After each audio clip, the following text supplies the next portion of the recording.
ইউটিউবে আপনার চ্যানেলটি কি একই জায়গায় স্টাক হয়ে রয়েছে আর আপনার প্রত্যাশা অনুযায়ী গ্রো করতে পারছে না?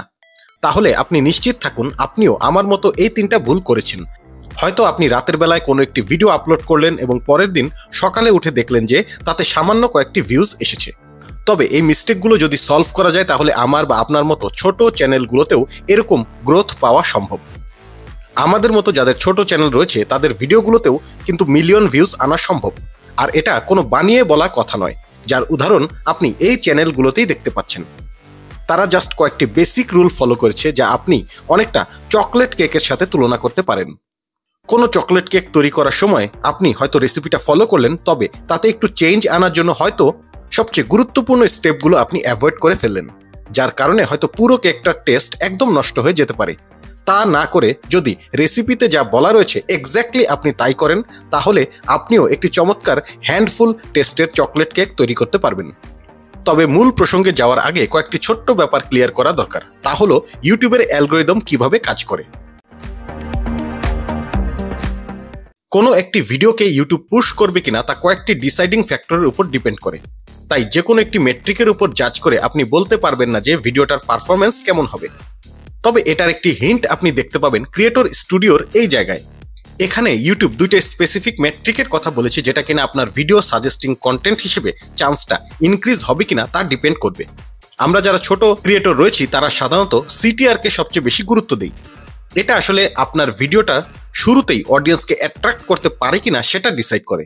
তবে এটার সবচেয়ে বড় সমস্যা কি জানেন? আপনি যদি কেবলমাত্র সিটিআর মেজার করেন তাহলে তা অনেকটা ফ্লুইডের মতো আচরণ করবে।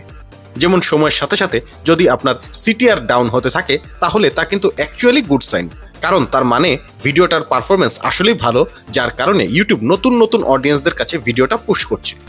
আর ওয়াচ টাইম হচ্ছে অডিয়েন্সরা টোটাল কি অ্যামাউন্টের সময় আপনার ভিডিওটা দেখলো। তবে ওয়াচ টাইমের উপরও পুরোপুরি ডিপেন্ড করা ঠিক হবে না, কারণ আপনার ভিডিওটা যদি ছোট হয় তাহলে টোটাল ওয়াচ টাইম কমে আসতে পারে, কিন্তু হয়তো অডিয়েন্স ওই একই সময়ে আপনার আরও কয়েকটি ভিডিও দেখবেন, ফলে ওভারঅল ওয়াচ টাইম কিন্তু ইনক্রিজ হচ্ছে।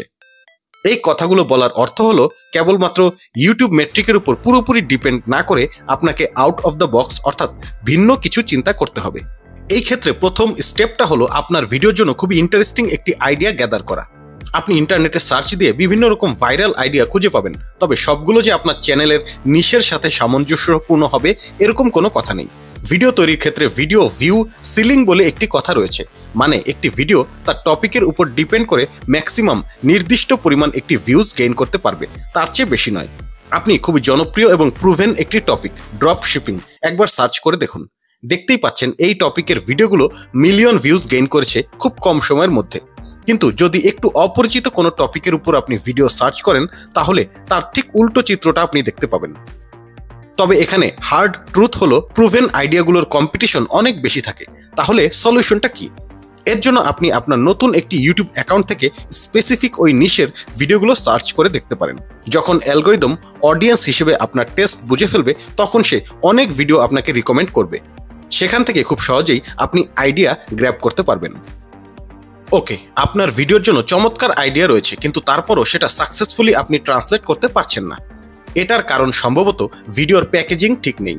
সেটা সম্ভবত এভাবে ঘটছে যে আপনার ভিডিওর টাইটেল এবং থাম্বনেইল কোনো প্রকার ইনফরমেশন গ্যাপ তৈরি করতে পারছে না। ভিডিওর শুরুতে যে চ্যানেলগুলো দেখিয়েছিলাম সেখান থেকে একটি ভিডিও একবার চেক করে দেখুন।